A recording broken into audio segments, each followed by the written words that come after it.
நாம் அரசியலுக்கு வந்ததிலிருந்தே நம்மளை பற்றி நிறைய சில வதந்திகள், அந்த டீம் இந்த டீம் அப்படிலாம் சொல்லிக்கிட்டு இருக்காங்க இல்லையா.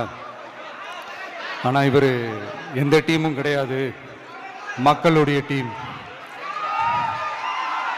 பீப்புள்ஸ் டீம் அப்படின்னு எல்லாருக்கும் தெரிஞ்சதுக்கப்புறம் வேற என்ன அவதூறு பரப்பலாம் இவர் மேலே அப்படின்ட்டு ட்ரை பண்ணி எல்லாமே அவங்களுக்கு ஒர்க் அவுட் ஆகலை.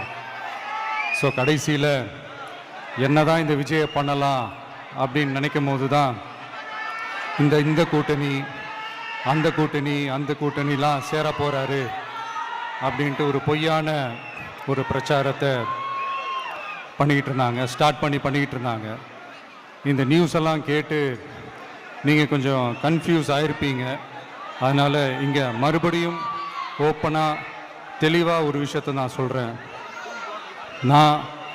நாங்கள் எப்பவுமே மதச்சார்பற்ற கொள்கைன்றதில், அந்த ஸ்டாண்ட்லேயோ, மதச்சார்பற்ற சமூக நீதின்ற அந்த நிலைப்பாட்டிலையோ எப்பவுமே சமரசம் வச்சுக்கவே மாட்டோம்.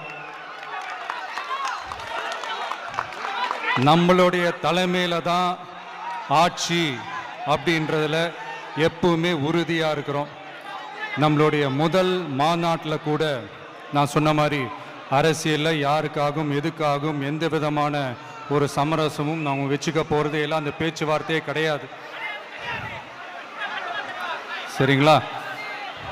அதனால் யார் என்ன அவதூறு பரப்புனாலும் தயவு செஞ்சு அதை நம்பாதீங்க.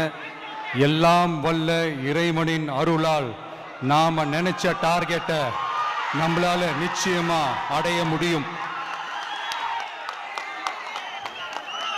இன்னைக்கு என்னுடைய இஸ்லாமிய சகோதர சகோதரிகளுக்கு என்னுடைய ரமலான் நல்வாழ்த்துக்கள்.